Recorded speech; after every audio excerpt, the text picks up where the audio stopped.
All right, we're going to get started. So I'm here with Gary Whitt from the Desert Jellies. I'm excited to have Gary here at the podcast studio talking about everything Jelly. And he's going to talk about the band. He'll talk about the music, the songwriting, everything that goes into the band. So talk about the Desert Jellies and talk about, I really want to hear about your influences, like how this all got started. Okay. We started out back in 2013 as we were more like a softer rock type cover band, a lot of Pink Floyd stuff. But once we changed our name, which was 5 years later in 2018, we changed it to Desert Jellies. That's when we started to, that's when we really started to pick up our creativity, and the ideas started flowing. And then once we did that, we said, well, you know, what should our sound be to kind of match the hypeness of the name? So that's why we changed our sound, and we started watching guys like, you know, Cory Wong and Vulfpeck and like Pigeons Playing Ping Pong and bands like that, like Fish, obviously, and Grateful Dead, you know, stuff like that. So we're like, you know, and even Pink Floyd, let's take all these sounds and kind of see what we can do with them. So, so we got together. We came up with a plan. We're gonna, you know, try to make some more funk jam stuff, and that's the rest is history. We, you know, put out 3 albums. We got our first EP was Lost in the Jelly, that came out in 2019, and then we did Dried Out in 2020, and then 2023 came Nautical Nonsense. So that's the latest one. That's the latest one, correct. So back before the, you know, everything started, yeah. What were your influences growing up? Yeah, so my father is a very talented musician as well. He's a guitar player, bass player, you know, you name it, he can fiddle with it. So his main instrument was guitar, but, you know, he listened to pretty much everything classic rock and jazz and fusion. He's a big fusion guy, and he introduced me to you know, Pink Floyd and, you know, AC/DC and Guns N' Roses, stuff like that. And he had an instrument that he passed along to me to teach me how to play guitar. So, you know, he showed me everything that I needed to get myself out there to, you know, learn how to play lead and rhythm and stuff like that. But as far as influences go, I would say Pink Floyd's a big one. David Gilmour, you know, his guitar playing was something like I've never heard before when I first heard them. Yeah, they always had Pink Floyd going on the radio, and anything 70s and 60s and 80s. But, you know, my mom had a bit more variety, I would say. You know, she was into country, and Squeeze was a big band for her. But my dad, he stuck more to the roots, like, you know, like rock and blues and jazz. Jeff Beck is a big idol of his and mine. You know, guys like Jeff Beck or Ritchie Blackmore from Deep Purple, and which is funny I say Deep Purple because he was into a band called the Dixie Dregs, and their guitar player Steve Morse, he went on to now play for Deep Purple. I don't know if he still does, but when I saw them a few years ago, he was there with them. So great guitar player. He's one of the best. Obviously, very underrated, I think. Not many people know who even the Dixie Dregs are. You know. As far as training goes, like formal, did you have formal music training as far as guitar goes, or were you self-taught, like at home with your dad? Yeah, my dad taught me a lot. I taught myself a lot on like YouTube when YouTube came out. Oh, yeah. I think I would say 10. Was it 10? Was 07? Maybe I was maybe 8, 9, or 10 when YouTube got big, and that was when you had guys like Marty Schwartz on YouTube teaching guitar and stuff. I watched him a lot. There's a couple other guys I can't remember, but yeah, I never took a lesson a day in my life. But the problem with that is I don't read, so I can't read music. So if you threw me in a session with a bunch of let's say a string section and where they got to focus on reading, I wouldn't know what. I mean, after you give me a minute, like I can pick up the key of what they're doing by ear and play like that.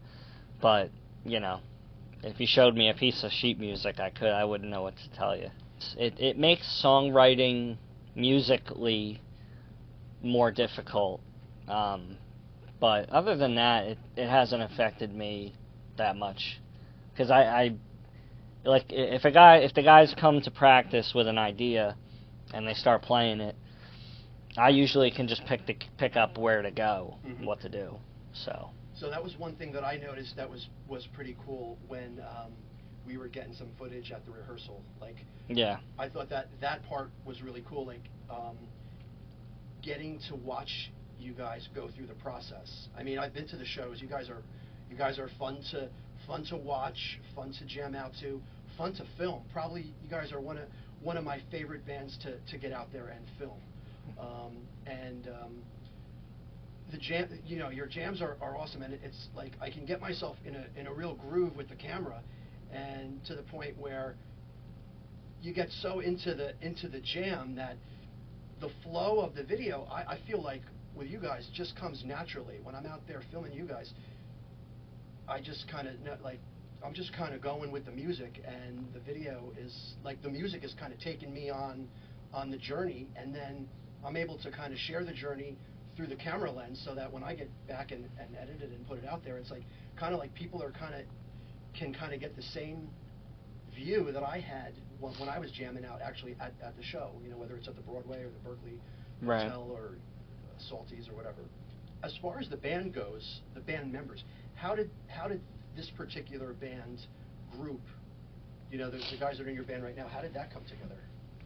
So basically, so me and Matt and Andrew all went to the same school. So we went to high school together. So I met them through school. And it was just and then we had a keys player as well. So just the four of us, or five of us, no, I'm sorry, four of us. We started out as Mirage. That was our first band. That was the predecessor of Desert Jellies. And we had lost the keys player. He left the band shortly after we changed our name. So yeah, and then Jake came along in we were still Mirage. He came in 2017, I want to say. What was the first gig like? Like when you first played that first gig, what was that like? Like before the show, during the show? Very, very nerve-wracking, I should say. We're trying to rehearse to get our set right for the gig. And then I don't recall it being a bad gig. I think it was a pretty decent gig, and that was when we were doing mostly covers, mostly covers. Maybe a couple of we had some instrumental originals that we didn't really play out that much, but we did when we played there. And there was a couple other bands that played too that were really cool. One of them was like really heavy. But yeah, I mean the gig went well, and once it was done, it was kind of like, let's keep the like this is a cool thing, like we should keep doing it. I want to do this again. Right. You get like almost like an adrenaline rush. Like once, so most people, maybe not most, but some people get when they're nervous, that actually helps them because they feel like the first song's over. They feel like they've conquered the fear, and then it's like you're on top of the world, and you're like ready to go. And then you get right into it. You get right into it, yeah. Usually, for me, the first song's always like a warm-up, like, let's feel out the crowd and the situation. But, yeah, I mean, every gig has its own vibe, correct. Yeah. I would say the first gig was a success, for sure. Awesome. So the songwriting, one of the fun things about going to see the Desert Jellies is that you've got these songs that are... The songwriting really is excellent. I've told you guys this before. It's fun. It's whimsical. They're not lyrics that you're hearing from a lot of bands that are playing around here. Was that your intention to kind of start working songs like that? I mean, basically, like, the way I look at it is a song can start from a cool riff. It could start from a cool lyric. It can start from a cool sound you hear, like just walking down the street. It doesn't matter whatever noise or anything you can do can turn into a song. So that's like it gives you like the option to, write a song anywhere, really. But usually somebody, we get together twice a week to rehearse, so somebody will bring like an idea. Sometimes it'll be a full song already made, ready to go, or it's a riff, or a hey, I wrote this lyric, and we'll hear it out, and then we'll kind of take it from there, and start making other parts for it, So pretty much everyone in the band kind of has a role in the songwriting, is that right? Yeah. Everyone plays a part in the songwriting, or they bring something to the table as far as songwriting goes? Yeah, so once the initial, idea comes out, everybody, then goes about making parts, and, it's fun to do it that way, because, if we're doing it all together, somebody could have an idea, we record a little, demo, and, we'll start building the song based off of that. So, one of our most recent songs, we have a new song coming out, Spaces, it's called. Awesome song. The song that's on the video? Yeah. It was filmed, was that the one, recorded, the live version was recorded at the Berkeley, at that festival? Yes. Great song.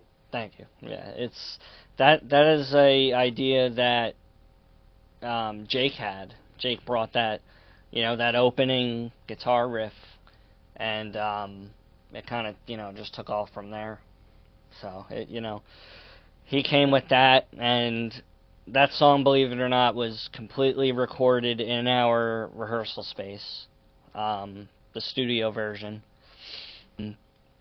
So we recorded that guitar part, and then I said, oh, well, I have a cool thing. Maybe I'll, try to fiddle around with something and get an idea.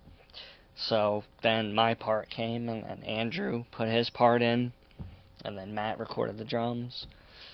And then, we kind of take a step back and listen, and if we like it, then we, record vocals and background vocals.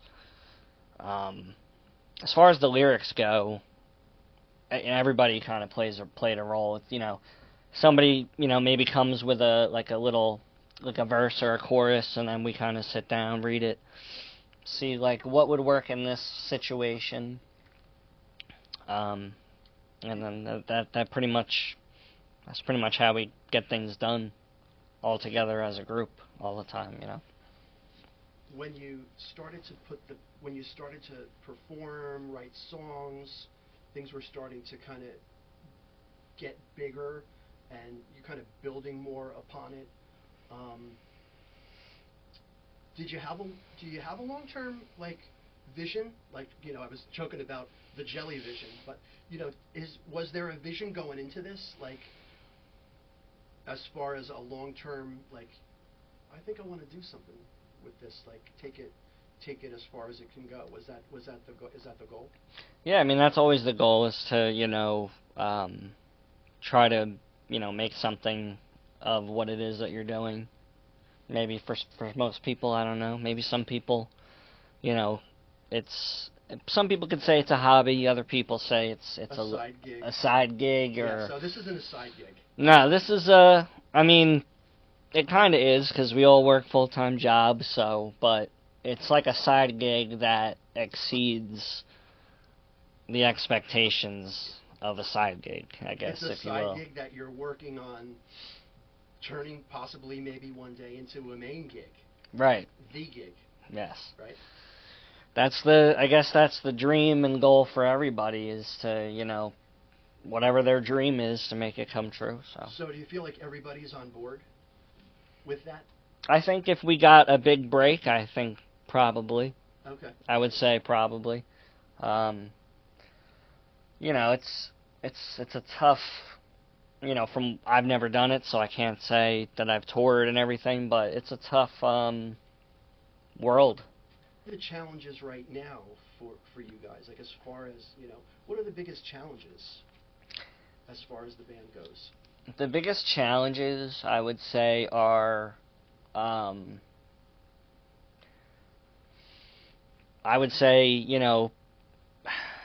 so much a challenge, but, coming up with, ideas for new albums, recording albums.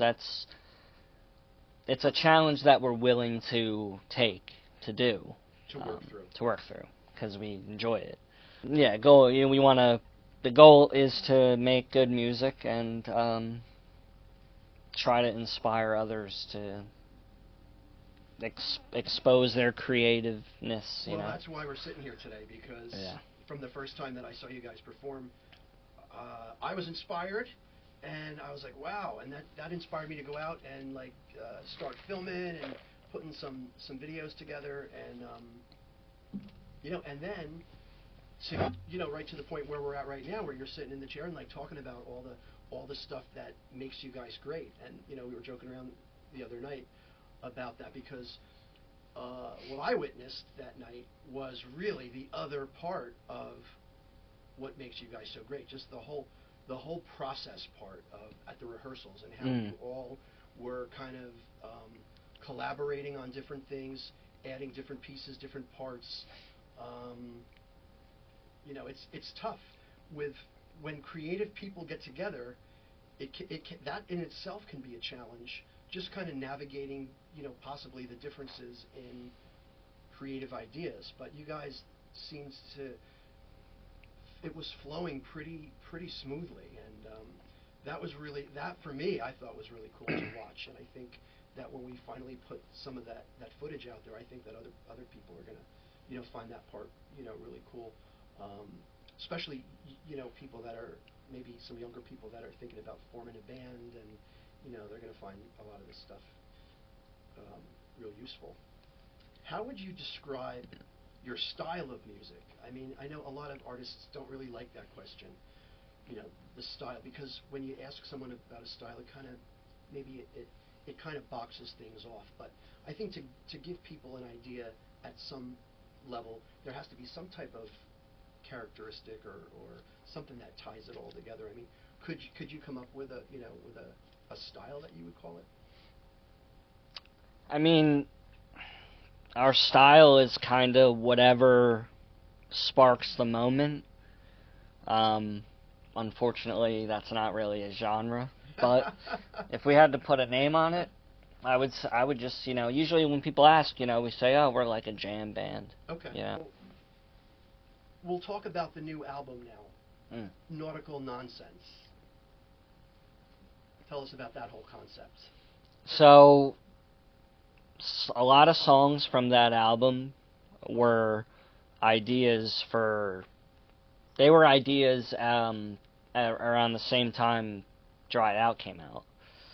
So we're talking, 3 years or so. And I think what happened is we had decided that we wanted to make it we wanted to have a title track, Nautical Nonsense. So we wanted to kind of base the album off of nautical themed and, like songs like Setting Sail is, the opener. So it's like we're setting sail on the sea and, Drop the anchor, just don't sink her. Yeah, like... How'd that come about? That is practice after practice of brainstorming and a lot of playing the song on a loop. Like, if we're like, all right, let's say we want to write a chorus for this. So what we'll do is we'll highlight the section of the song that is the chorus, and then we'll play it on loop over and over and over, and we'll just constantly think of words like, hey, does this go with that? Like, the first line's drop the anchor, so what's the next one? Just don't sink her, just don't sink her. And honestly, that is one of the fun songs. When I would talk about the fun songs earlier, that's definitely one of them. It's just, that's the one that gets people moving and grooving out there on the dance floor and just, having a good time. So was there a different theme on the album before Dried Out? Was there a concept that went into that one? In Dried Out? In Dried Out, yeah. Yeah. So that concept was a character that we had named Jackie Moon, which that would be a question for Matt, our drummer, because I don't know where he got that from, but he got it from somewhere. I think it was a movie. I don't know. But it was the idea was Jackie Moon, this cowboy, Western dude, and he's traveling through a period of time or a place or wherever.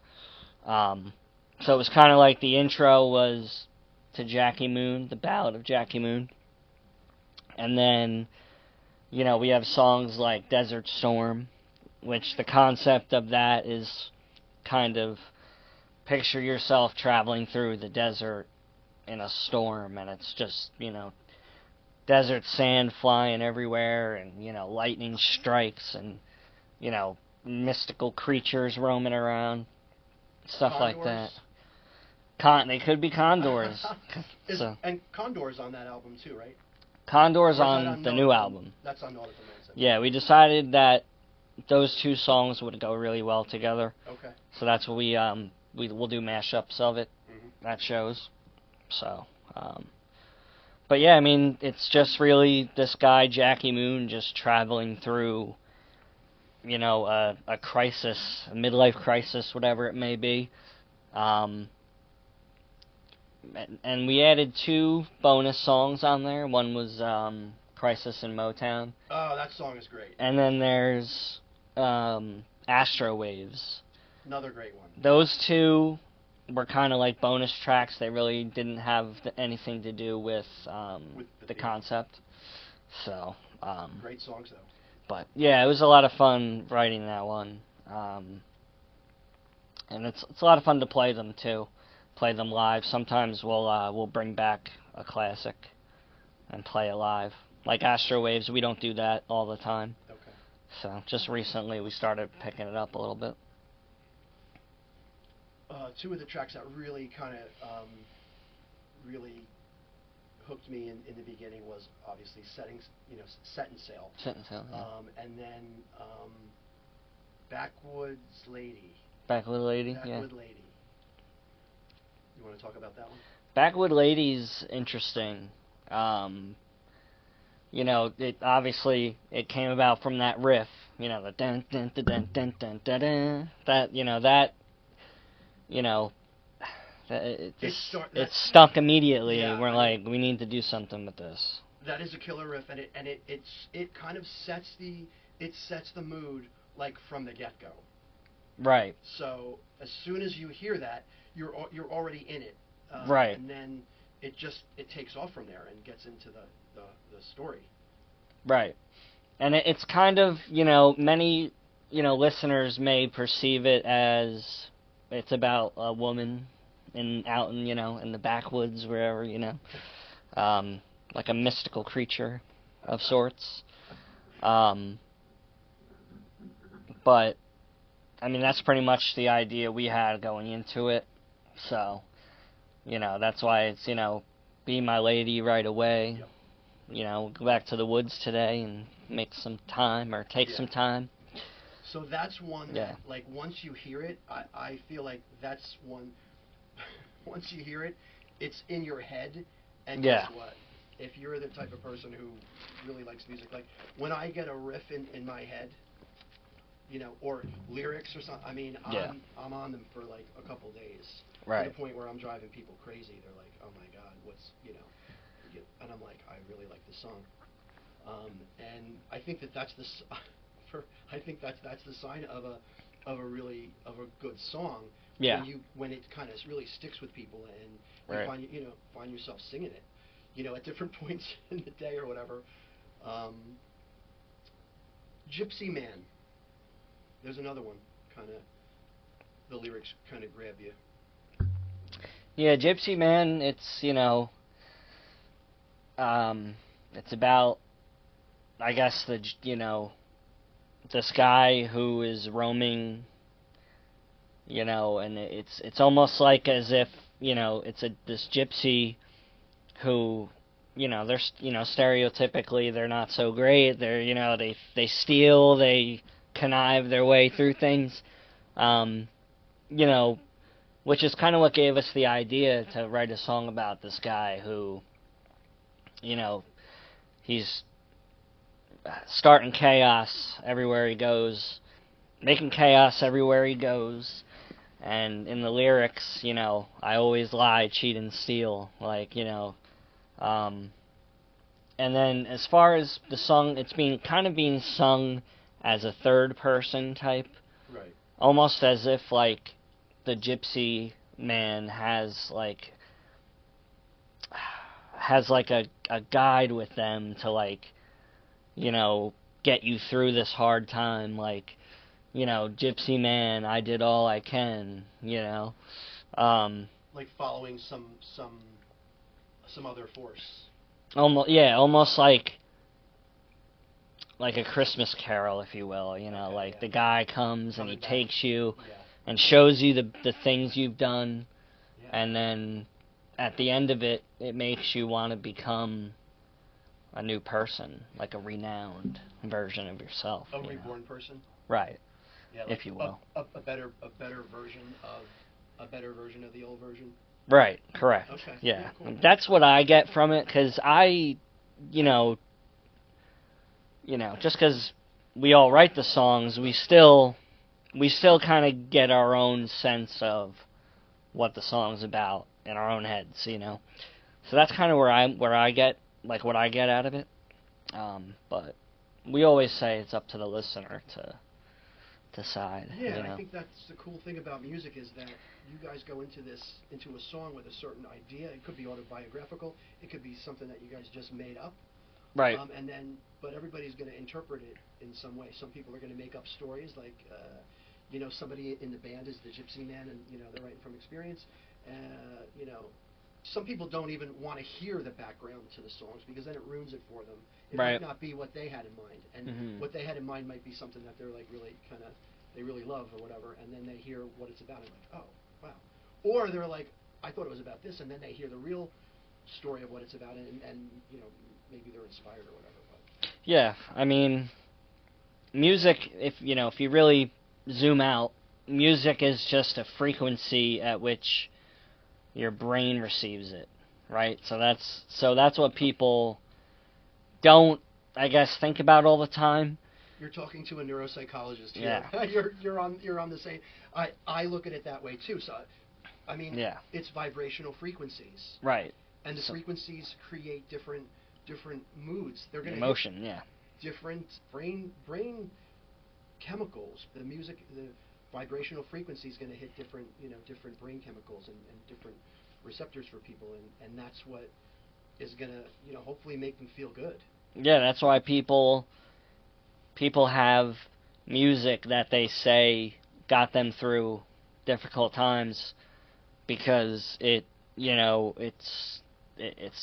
great songwriting like that makes people contemplate their own lives just by listening to a song, So everybody has if everybody is hearing something different, it's very possible that it could help everybody in a different way. Absolutely. If that makes sense. Yeah. It makes perfect sense. So you were talking about, for some people, it might help them contemplate whatever's going on in their lives. Or whatever. Right.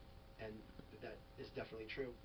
For a whole nother section of people, it might be that when they go and they hear the song, they don't think about anything. They just lose themselves in the groove. Maybe they lose themselves in the story, and they get so immersed they become part of the story, to the point where everything else, maybe troubles or whatever challenges that they had that day, that month, that year, whatever, are all just disappear. And I think that's the appeal. I feel that that's the appeal with you guys, coming out to see you guys play. I think you guys have a wide appeal in those very things that we just talked about. I think people that come watch you guys can get a lot of, different things out of it. Some are just coming to jam out and kind of lose themselves in the groove, in the rhythm. Some people are coming out because they like listening to the lyrics. The lyrics are fun, gets them on the dance floor maybe even too. Right. And so I think it's a pretty wide appeal. Right. I mean, so people at a live show, when they start moving around and they're feeling good, it's almost like as if they become one with the music. They become one with whatever vibrational frequency is happening at that time.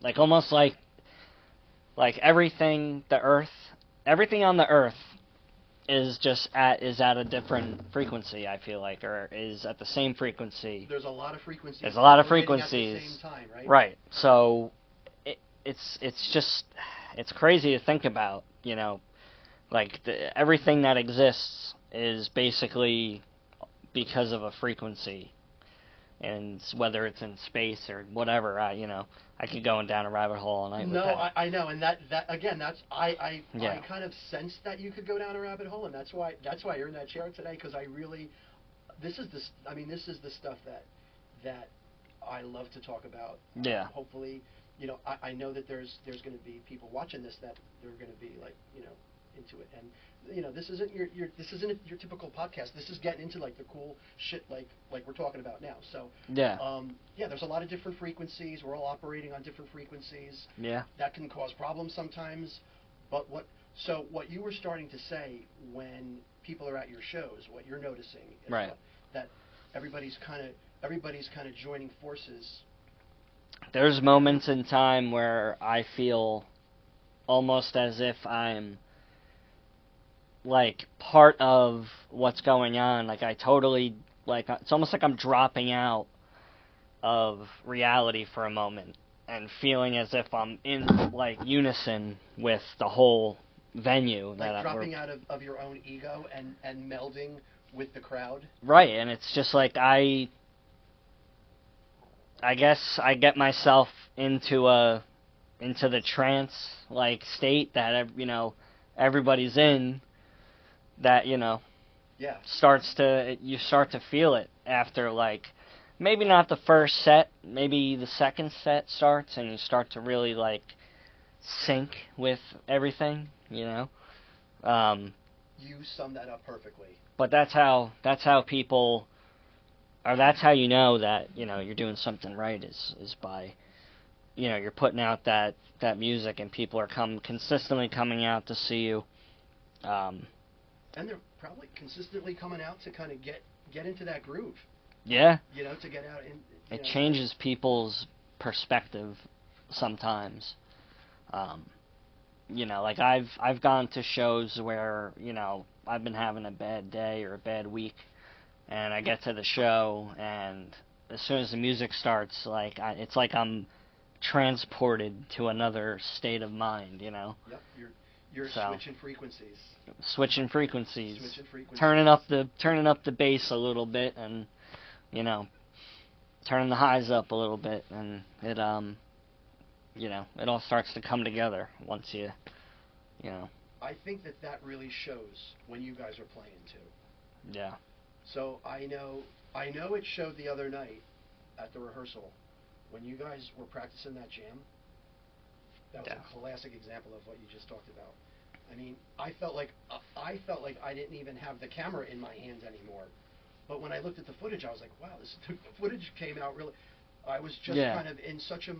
I was just kind of letting the camera kind of do its thing, and kind of go with the rhythm, go with the flow, go with the groove. You guys were kind of tranced in that one groove and just kind of seeing where it was going.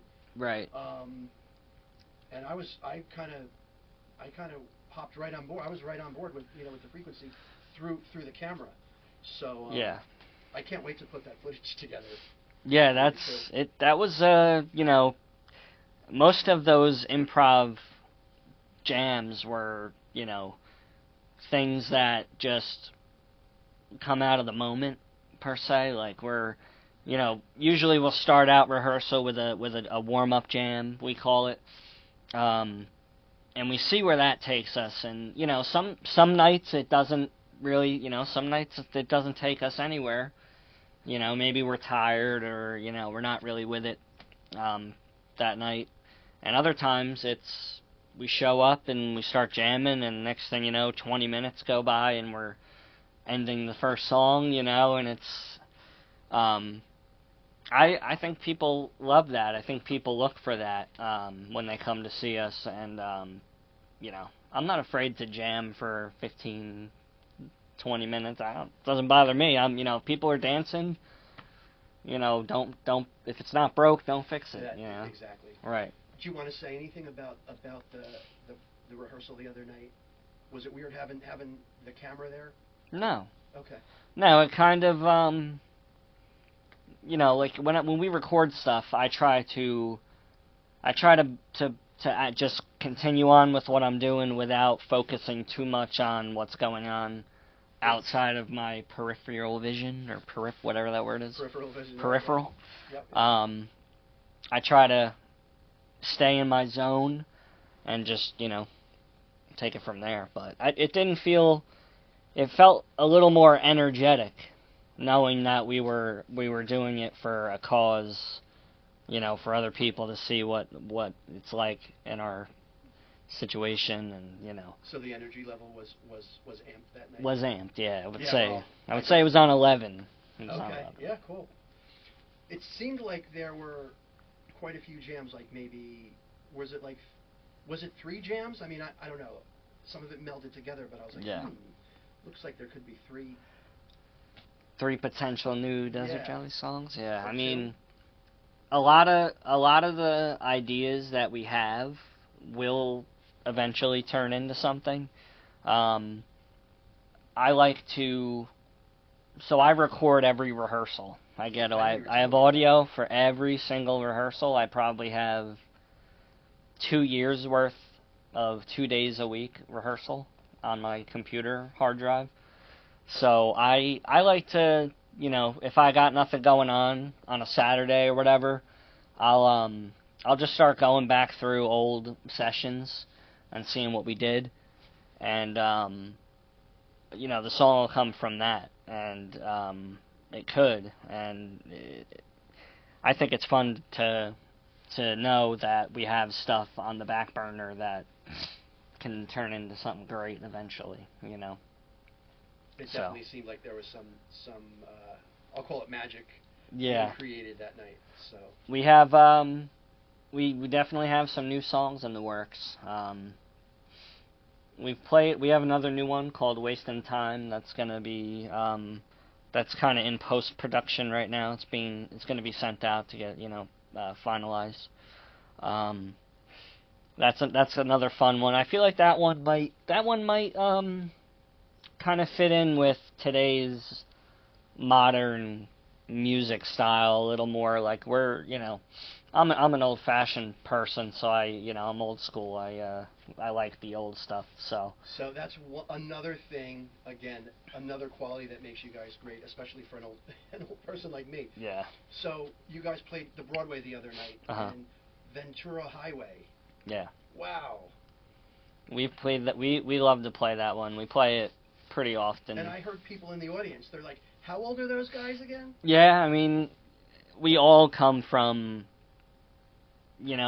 parents playing that kind of music, all day, cleaning, just doing the spring cleaning, and you got, Chicago blasting in the background, or, that kind of gets, that's what's good about us, is because we all have that understanding of classic rock or jazz or blues, whatever.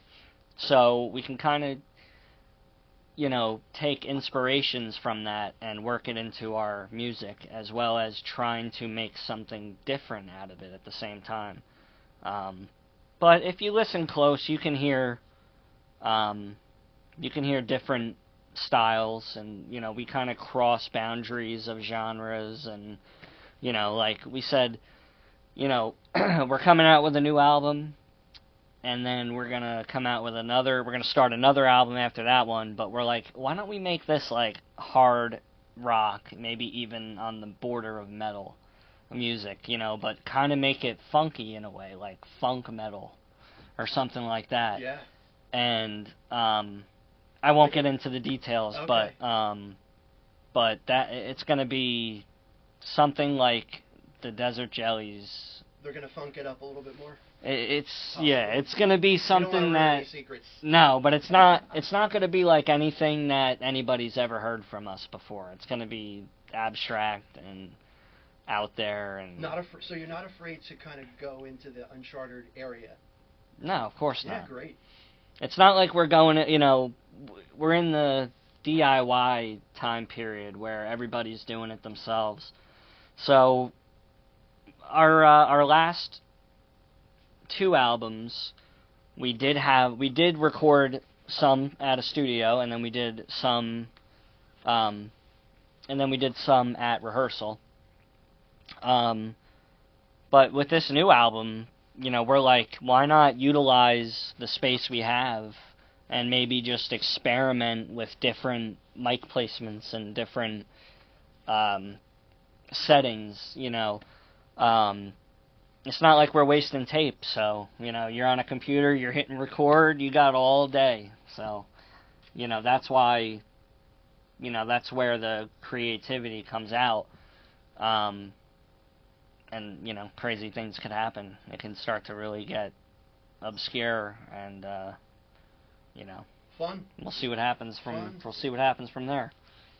All right, well, Gary, I want to thank you for coming in and talking to us about the Jellies and sharing how you guys get deep into jelly with everything. So, thanks again. Yeah, thank you for having me.